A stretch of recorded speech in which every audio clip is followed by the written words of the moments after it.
complicated, you know, man. Like a dang Rubik's Cube, man. Like talking about a blue, red, man, then you get to one side and like messed up. All right, so I'm going to do a little bit more of an introduction for my guest than I normally do, because the young man you're about to hear and I met on one of my call-in shows. So as you're probably familiar, every couple of weeks, I'll do an open invitation call-in show where I just post a link and say, all right, you know, whoever wants to come on to talk to me does. And every once in a while, I get someone who's very, very interesting, who has something to say that I haven't heard before. And the man I'm speaking to tonight, Lord Charles Thomas, as his pseudonym goes, is one of those men. We had a really interesting conversation on my most recent call-in show that was sort of downstream of an appearance that I did on Academic Agents channel. My most recent appearance on AA's show was to cover the riots that broke out in Ireland. Then on the call-in show a few days later, Lord Charles and I discussed Ireland more broadly and then those riots as well. So Lord Charles Thomas, welcome to the show. How are you doing, man?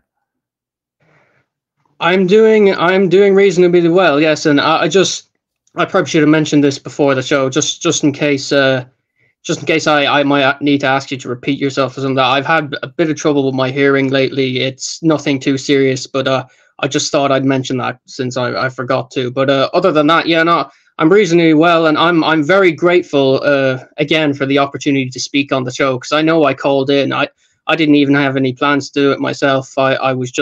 I happened to be there. I thought, why not? And no, I'm very grateful for the opportunity here, because other than a few people in the watching this in the chat, they may recognize me. And in case they're wondering, by the way, I used to be Lord Charles Otto. The reason I changed it was because of my confirmation a few months back. Basically, my confirmation name is Lord Charles, not Lord Charles Thomas, but Charles Thomas, after Blessed Karl of Austria and St. Thomas More. So in case people in the chat are wondering that, I just thought I would explain that there. But I am very grateful for this opportunity to speak, because I know that some people might know me. I've sort of operated in these circles for a while, but I don't have a lot to show for it as of right now. And I'm hoping to change that. I'm hoping that, you know, this could be a start where I could have more conversations within the movement, and I could have more to say and add something of value. I want to be able to contribute to this movement. And I know some people think like sort of the wider movement doesn't exist anymore, but I hope to change that. I hope to be able to build bridges and sort of foster dialogue, communication, and understanding between sort of different circles within this community. And I think your show in particular is a great vehicle for that as well. So I am very grateful for the opportunity to speak. And as I said before, I hope it can be a productive and an insightful conversation, not only for ourselves, but for the audience. Well, certainly. And it's kind of one of the things, just bigger picture, than we get back to the issue at hand, that I enjoy doing about having a show, is that in finding people who don't necessarily have a large internet presence, but have interesting ideas. You know, obviously, you know, I knew Bagby before, but, you know, we kind of helped launch his own YouTube channel, his publishing house, you know, from the podcast, and things like that I think are interesting. You know, that not everyone on my show has to be someone who has a pre-existing name. So obviously, you know, the people at home will be able to tell, you know, just from your accent that you're Irish. So do you think you could describe the kind of large picture changes that have happened to Ireland? Because one of the things that we talked about on our last conversation is how Ireland has experienced many of the same changes we have across the West, but in a much shorter time frame. So do you think you could speak to that? Yeah, sure. I mean, I suppose what you would have to keep in mind is, I think Irish, let's say, I'm going to say Irish nationalism, but take that term with a grain of salt, because I think my whole point here would be is that I think everyone here in this country, regardless of where they are on the spectrum, the political spectrum, whether people think that exists or not. I think they've always had to, for many decades now, there always was a great deal of pressure on them to sort of take Irish nationalism and sort of fit it into their paradigm of sense that everyone had to at least be able to have a plausible amount of deniability as to where they stood on sort of the ideas of Irish nationalism, Irish reunification, or and all that, And so for a long time, and you'll notice this, there's a lot of very left-wing people here today who are still very culturally chauvinistic, as it were. In particular, chauvinistic as being opposed to, say, the Anglosphere at large. And the reason I bring this up is that what has happened in the last 30 years is essentially, we all know what's happened everywhere else in sort of the West at large. The world has been globalized. Our industries have been sold to sort of multinational corporations, or industries moved to the third world. Multinational corporations moving into the country and sort of having a monopoly on, say, service sectors, jobs. Lobbying for all this socially progressive nonsense. We all know that. But I think in Ireland, as strange as it may sound, this was done on sort of a speed run, and we talked about this last time. I think because many people of a sort of the socially progressive persuasion here saw which way the wind was going in the world, saw where things were going, and I suppose they thought, because there was there's still a great deal of insecurity within the general Irish population, they thought, well, we can't let, say, the Anglosphere, as it were, lead the charge in this sort of globalization, Britain, America, whatnot. We need to be, because before we were the Isle of Saints and Scholars. We were sort of a beacon, a sort of holdout in particularly Western Europe, along with, say, for a time, Franco's Spain and Portugal.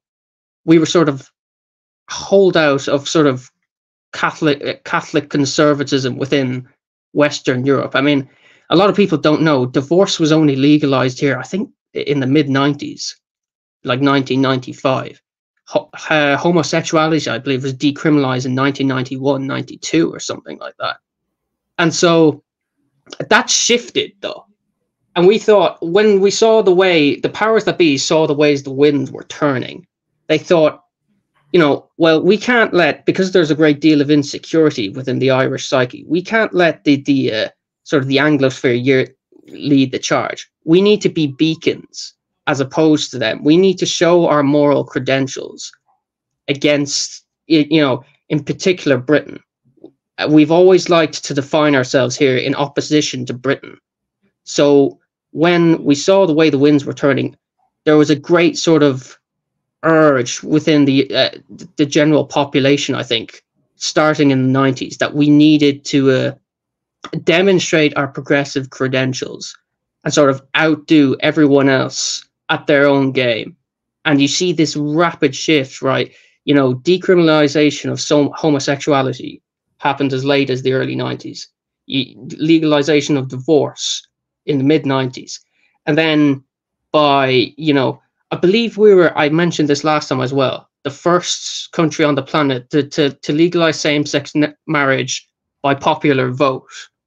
There was a referendum on it. And then, of course, I think the most famous instance would have been the abortion referendum back in 2018. And so, and I think a lot of the points I'm raising here, I think there was a Keith Woods video from years and years and years ago that at least in the 20th century, Ireland had to define itself in relation to something else. And for years, since the sort of the original national idea, the sort of, you know, the kind of the, you know, the sort of the intellectual kind of Republican leaders of like 1916, since that national idea was never fully achieved, there was always a lot of surrogate identity in Ireland. And Keith Woods, although I don't fully agree with his take in the video, particularly on Catholicism, I do think that there is some degree of truth that it was a surrogate identity for many decades, and that has been replaced by sort of whatever you want to call it. We all know what it is: the globalist progressivism and all that. And and I think that it's interesting. Sorry. Yes, no, you did. I didn't. Yeah. And for those who are listening at home, one of the things that makes it difficult is that there is a slight, like ever so slight delay. So I'm not just being rude to him. It's just a technical issue. Anyway, sorry.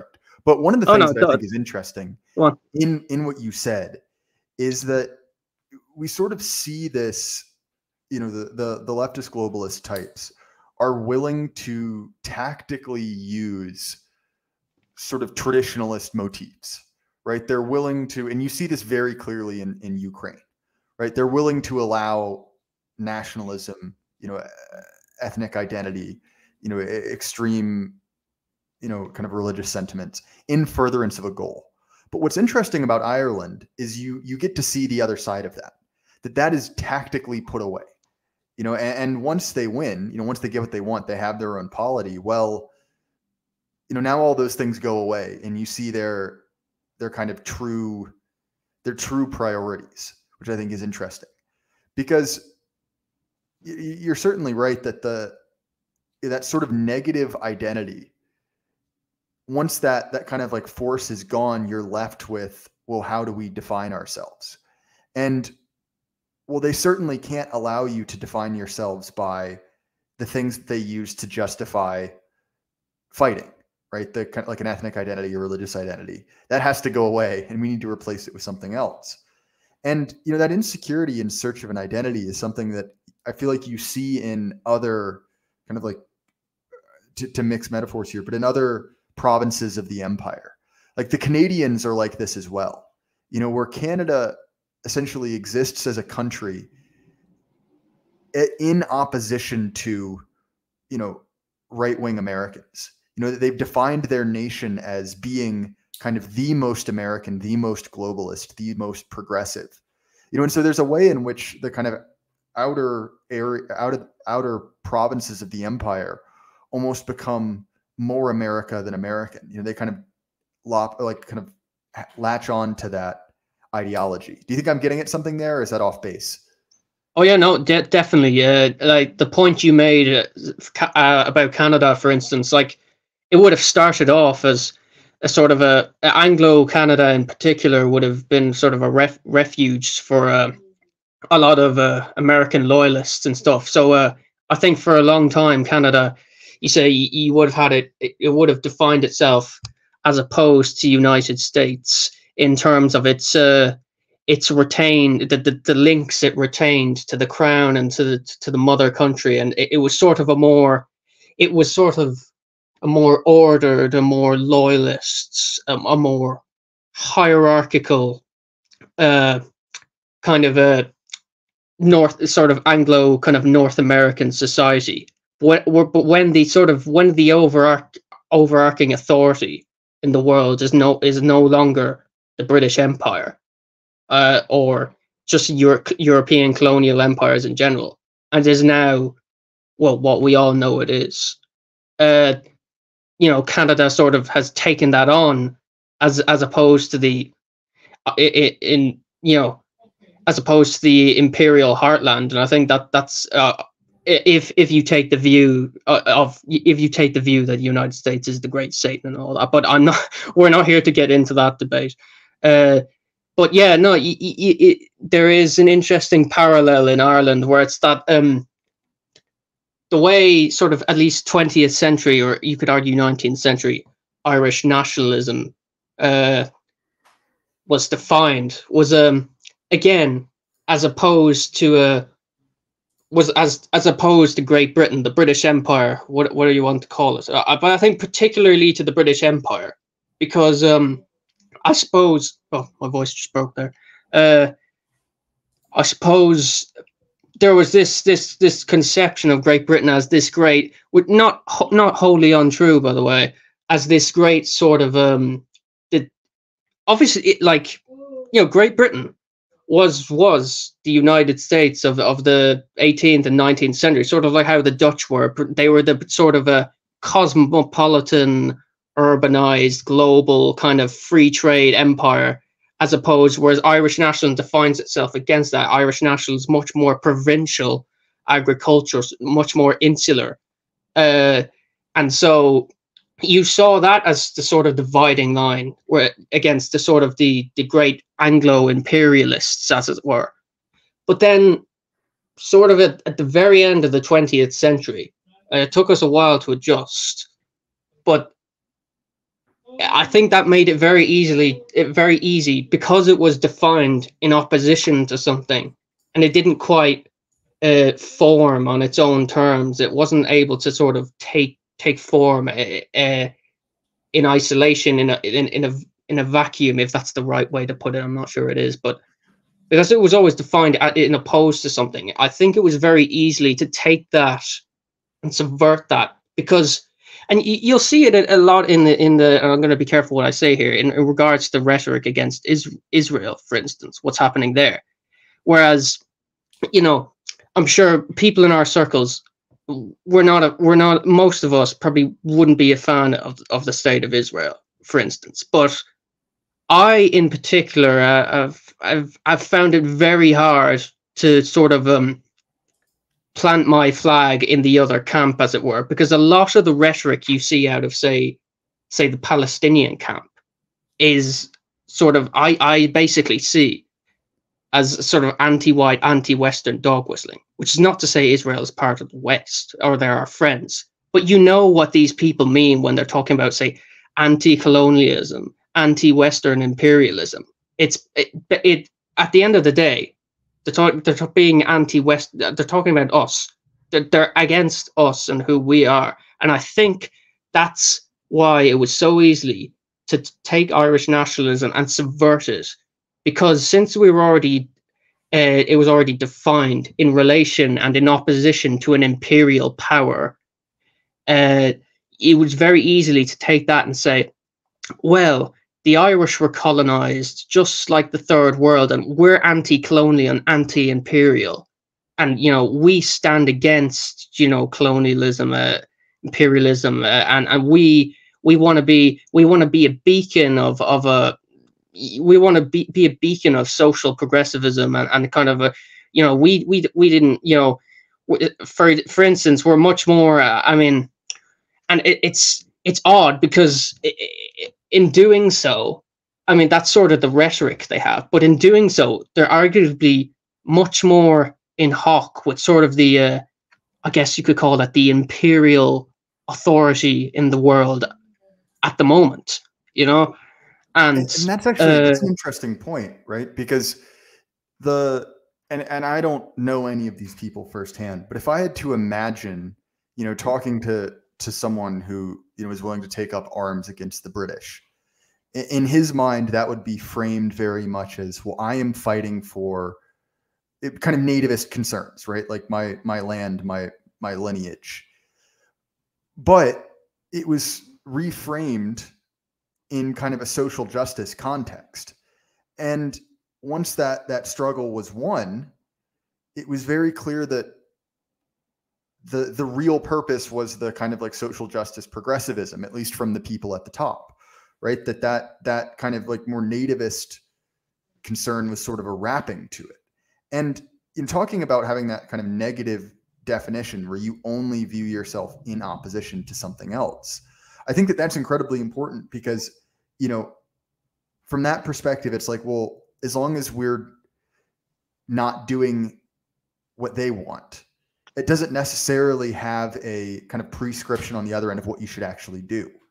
And I think it's interesting to see that kind of social justice language essentially destroy the thing it was that the struggle was kind of held for in the first place. So I want to get into the kind of big controversy that happened a while back with refugees, right? There was a violent altercation, a riot broke out. But what I want to talk to is the kind of like changing landscape of Ireland demographically. So I'm correct in saying that in relatively recent memory, Ireland was almost entirely white Irish. Is that correct?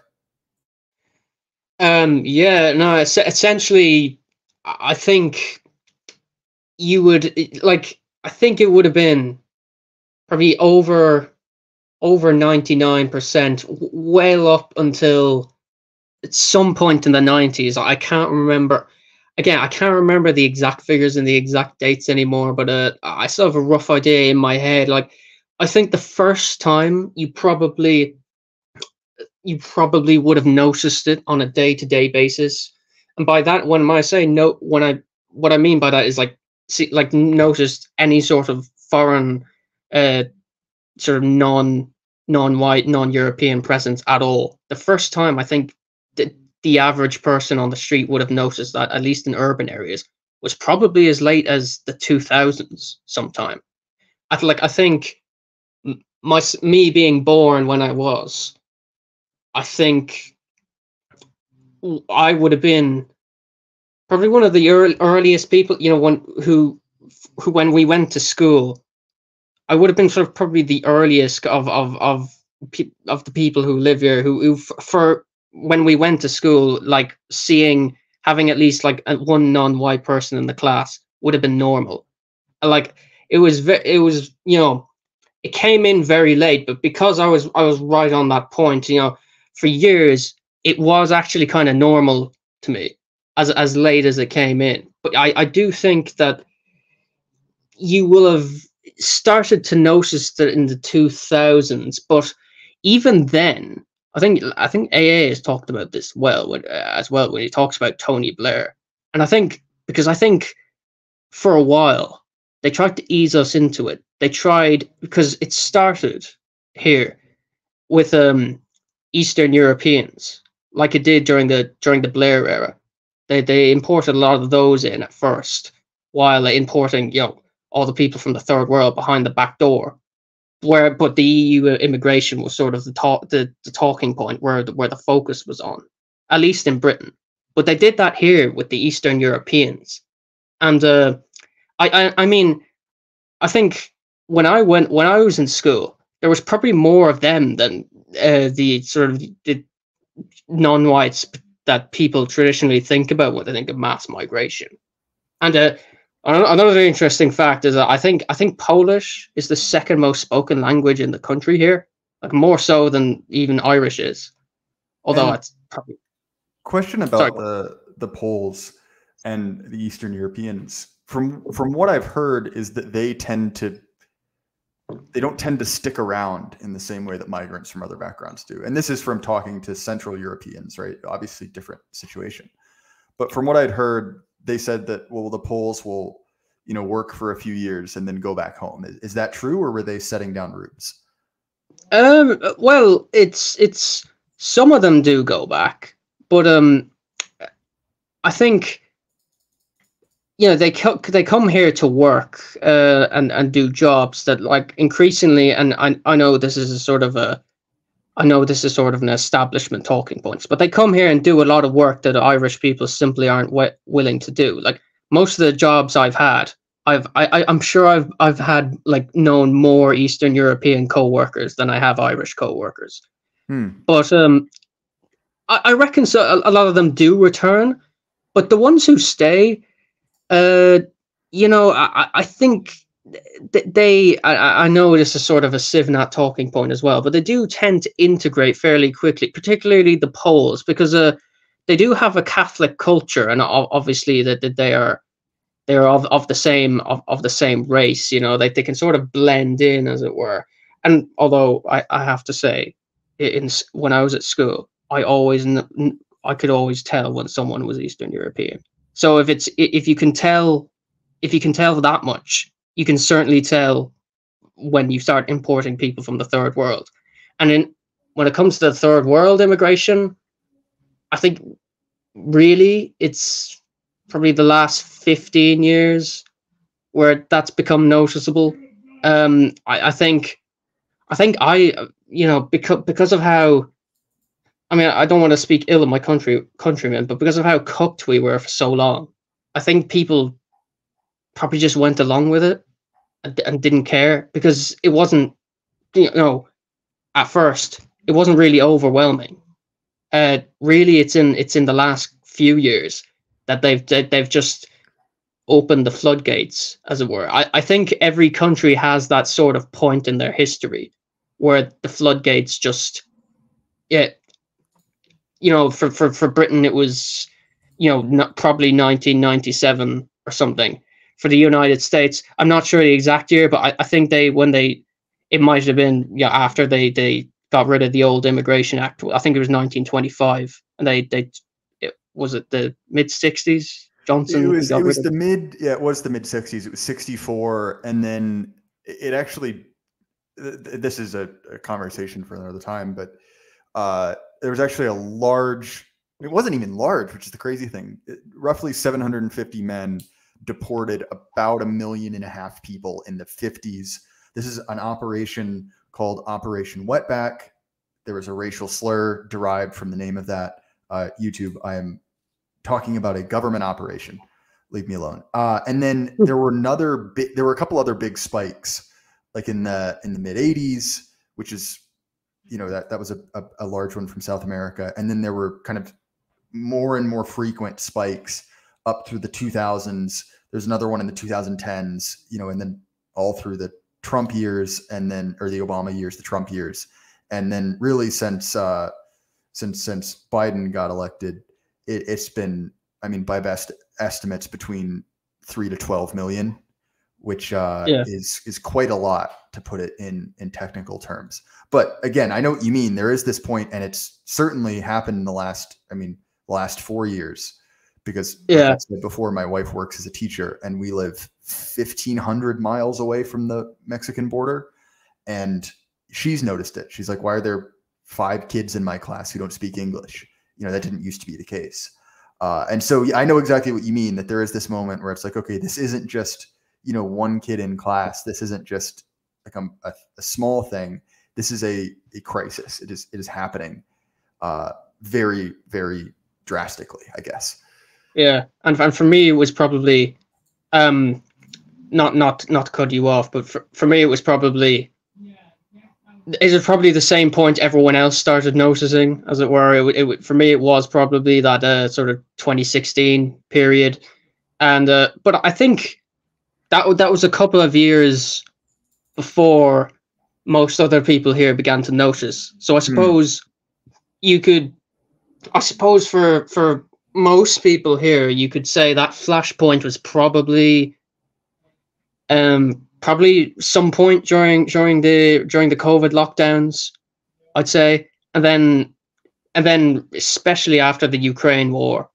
But a lot of the people as well, because I've heard even people on the right talking about the immigration here and the crisis that's been happening here, and I hear a lot of them talking like when they talk about the refugees or migrants, a lot of them are talking about the Ukrainian refugees, and really, like, I don't know if it's just because they haven't looked into it as much, but really, the rhetoric is around a lot of the rhetoric. Yes, maybe around Ukraine and stuff, but there's not many Ukrainians coming here. I mean, there are lots of Eastern Europeans here, but there hasn't been exactly this huge influx of Ukrainians. I mean, there's a lot of sort of on the ground dissident journalists as well. I think Philip Dwyer might be the most famous one for anyone in the chat who knows him. But he's been going around to these sort of refugee centers and camps and these sort of social housing, whatever you want to put it. I mean, they're all. I mean, I don't want to put it in crude terms, but they're all not Ukrainian, visibly not Ukrainian. Yeah, they don't exactly look like they're named like Petrov or something, Yeah, no, they don't. Yeah, and so I think a lot of people need to realize just that the rhetoric may be framed around this conflict, but it's not, and I think a lot of people in our circles do realize that, but not all of them. And I think I don't want to be sort of reductionist and reduce everything down to race, but they are weaponizing the third world here, and we can't forget that just because the rhetoric is framed around a conflict in Eastern Europe, you know. Well, and I think that's interesting because what we sort of realized, and very clearly in Ireland, elsewhere, you know, is that effectively the rhetoric doesn't matter. You know, that the terms will be changed to suit the desired end goal. Like, this isn't a real discussion. Like, if you and I were having an argument, you know, or a discussion maybe where we differ on something, it's considered bad form or motivated reasoning to essentially just say whatever you can think, no matter what, even if you contradict yourself, to get to your desired conclusion.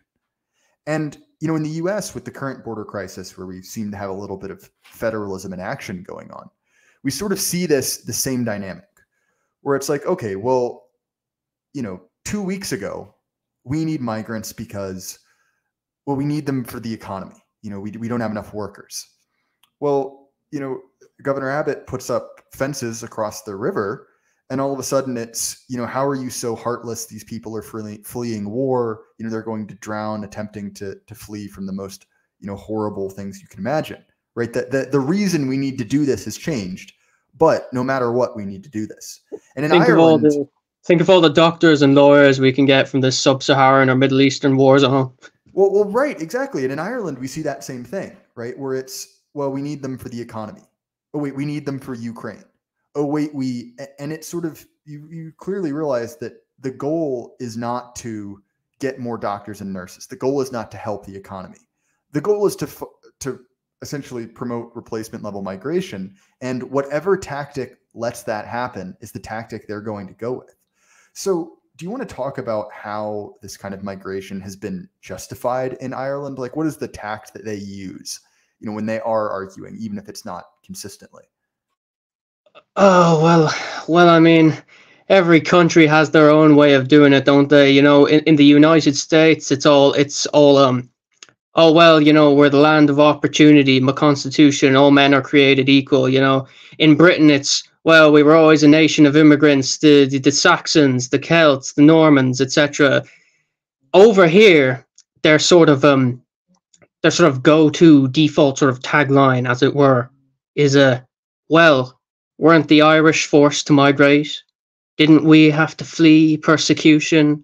Didn't we have to seek, you know, didn't we have to seek our fortune elsewhere? Didn't we cross the Atlantic or the Irish Sea? And, you know, it's like, right, okay, that happened. You know, we had a famine or something, you know, a lot of the bulk of it was during that sort of period, during the famine. That happened. So instead of, you know,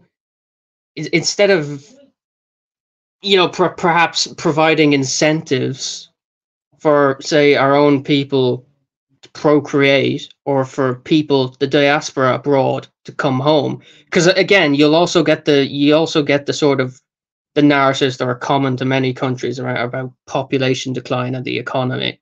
So instead of providing what I'm sure have become economically productive members of the diaspora in the Anglosphere mainly, instead of providing incentives for them to come back and invigorate our economy, if you want to put it that way, no, it's you know, because we migrated, that means, oh yeah, let's, you know, more brown people here, because they're, you know, again, I don't want to reduce it to the sort of this sort of the idea of sort of the third worldist paradigm, but you know, in the grand scheme of things, you know, the sort of the third world, you know, they are you know, the people that live there, they are of the oppressed class in the mind of these people.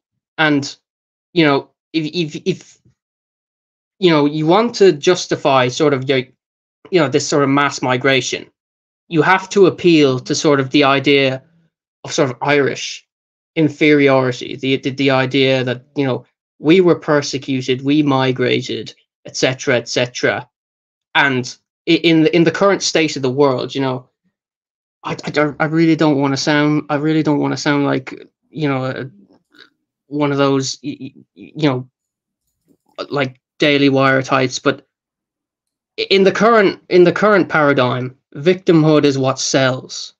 And, you know, if we think to ourselves, if we're so culturally chauvinistic towards sort of the evil, sort of the Anglosphere, the evil Anglo imperialists, you know, but we were so virtuous in fighting against that, you know, surely these people who are far more downtrodden than we could ever be, because, well, they're not white, you know.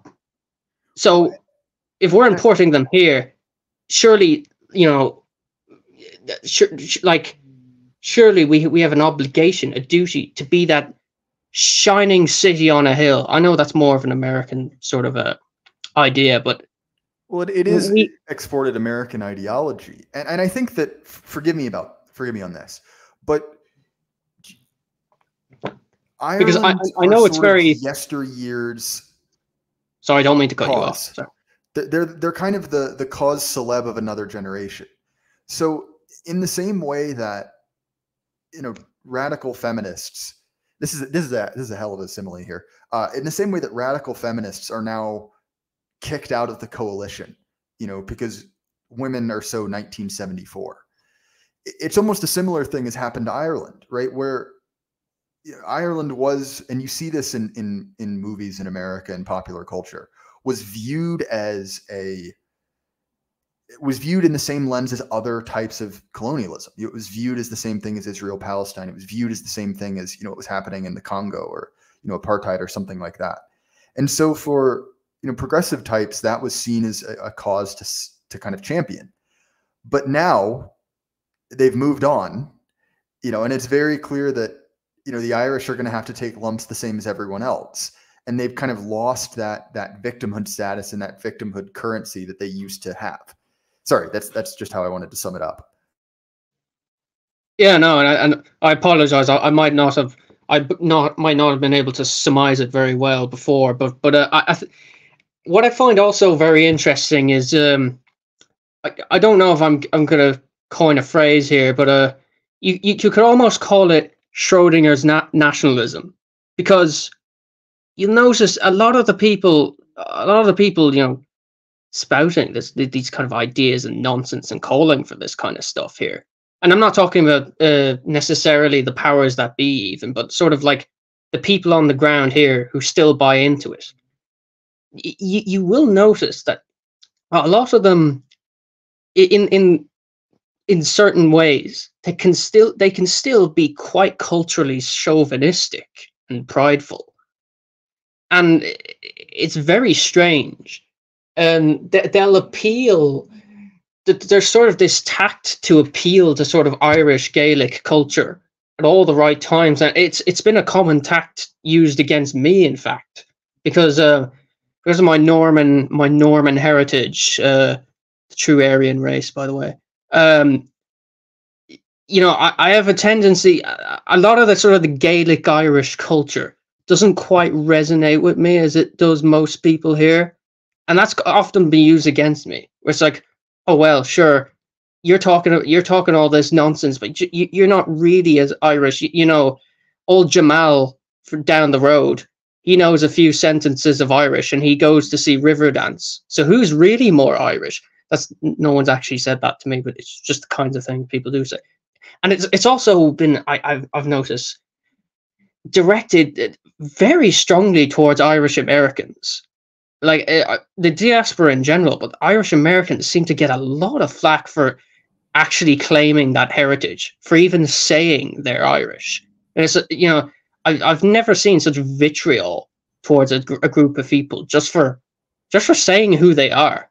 It's like, well, oh yeah, well, you have a different accent to us, and you go to McDonald's, so you know you can't possibly be ignoring the fact. Sorry, go on. No, I just want to say I think that might be an interesting discussion to kind of venture into, the way that people talk about ethnicity in the US is kind of different because it is so mixed up in the sense that, you know, like you have, it's funny, you know, you mentioned, and I can't remember who, but you mentioned, you know, an independent journalist, and that last name is a recurring last name in my wife's family, right? Which again makes sense. You know, she has some Irish ancestry, you know, but in that, right, it's sort of different, you know, that all, especially the Anglosphere, kind of merged into one super Anglo culture. The Irish less so, depending on where you are. But the kind of what would have been called white ethnics in another time, you know, and obviously this included the Irish, the Italians, but also, you know, Czechs and Poles and Lithuanians and, you know, Nordic types, sort of kept their separate identity. And so the concept of white, the capital W white, is sort of an American innovation.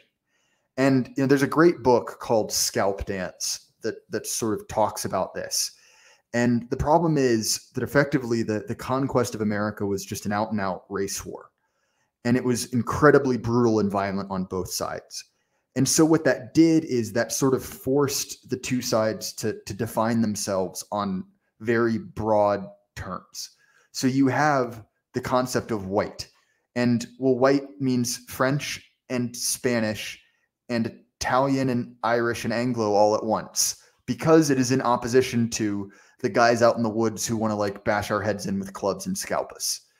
And so I think that Europeans get annoyed because they view someone saying I'm Irish as, you know, like I am the same thing as you, where someone who's American views that as saying like, oh, like I have a certain percentage of admixture and certain physical characteristics.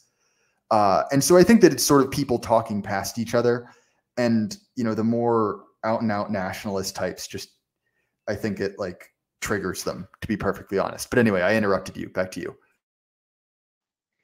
Yeah, no, I find it, I find it very annoying and frustrating, because I think, like, at the end of the day, you can, you know, you can speak all the Irish Gaelic all you like. You can go to as much river dance performances as you like. You know, you can listen to as much, I mean, Sinead O'Connor as I mean, I won't go there. No, I see what you mean though, right? Like all the kind of like branded cultural touchstones. I really like, I'm gonna keep my composure here. But yeah, but it's like, at the end of the day, these people would be happy. Or no, okay, I'm not going to impose that on them. But they, from what I can tell, they wouldn't care if their, you know, countrymen. Not only was their country sort of like, so a corporate sort of outpost of Intel and Google and the European Union, but that the actual blood and population of a country were systematically replaced and transformed into something they wouldn't recognize. And I feel like they would eventually realize they were wrong, only when it's too late. But that is, unless we can prevent this, unless we can change this. But I think that their perspective is so warped by what I mentioned before, this opposition to this idea of a sort of a imperialist, white supremacist Anglosphere, but in particular Great Britain, which just doesn't exist anymore. And these people cannot face the situation that is before them now. Everything has to be, you know, we are better than them because, you know, we are more anti-colonial, we are more anti-imperialist, and, you know, I speak Irish because, you know, English is an imperial sort of is the sort of lingua franca of the world. Is it a mark of an imperial submission? And I don't speak Irish because, you know, I'm ethnically sort of Gaelic Irish, or I'm of Irish stock. I speak it because it's a sort of a status symbol or something. And not many people even do. It's just sometimes they will pull on that sort of culturally Gaelic sort of there's a lot of like culturally Gaelic snobbishness that is pulled out and used against it's sort of people like myself when it's convenient, and then put away when it's not. You know. So, Charles, we're running out of time. I know that you've said that you don't have anything directly, any work that you directly want to promote. But is there anything else you want to kind of draw people's attention to as we round this out? Well, I suppose that, like, I hope whoever's listening, whoever's watching, because I think there are many other points we could touch on. And I know I have a tendency to ramble on because I could talk about this for a long time, because obviously it is an issue that is quite prescient to myself. But for people who do know me, and some people in the chat might recognize me. I don't know. I'm sometimes in the chats, in the sort of various chats around these sort of circles. But I guess look out for something along down the line, from me, because I do hope to sort of at least have something to say in these circles. I don't want to promise anything that I don't think I can deliver as of yet. I want to sort of dip my toes in the water and see what I can add to the conversation here. And I hope mainly to be a voice for sort of just unity and sort of cooperation within the movement. I think one thing people might look out for is I'm thinking of starting to make content with a friend of mine from the States, and he comes from just a slightly different perspective to mine. I probably fall more into sort of the Catholic reactionary perspective on things, and he himself falls more into the white nationalists framing of things. And we hope to cultivate a synthesis of those two understandings. But there's no guarantees there. We also have we also want to be able to talk quite a bit about sort of heavy metal and hard rock, classic 80s hard rock, because we're both really into that sort of stuff from, I suppose, a right-wing kind of perspective, but again, that's just we're more just teasing out ideas at the moment, but we do want to we do want to bring something to fruition here. So I suppose that's just something people might be aware of. I'm not sure when we'll start, but I just would conclude by saying that I hope people at the very least found this discussion engaging. I know I have a tendency to ramble on a bit. I haven't spoken much on streams before, but I hope people enjoyed it. And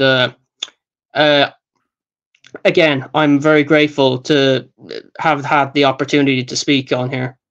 Well, definitely, man. I enjoyed the conversation quite a bit. Obviously, if you want to support the show, you can find my work on Apple, Spotify, YouTube, really anywhere you want to listen to podcasts. I've been publishing more on Substack. On that, you can find a list of my recent appearances, because I've been doing a lot of appearances on other shows, many of which have been received quite well. So be sure to check that out. And as per usual, if you want to support the show directly, check out our sponsor, Axios Remote Fitness and Coaching. And again, Charles, thank you so much for your time. Thank you very much, Jay. And everyone at home, keep your head up. The light can't last forever. Good night.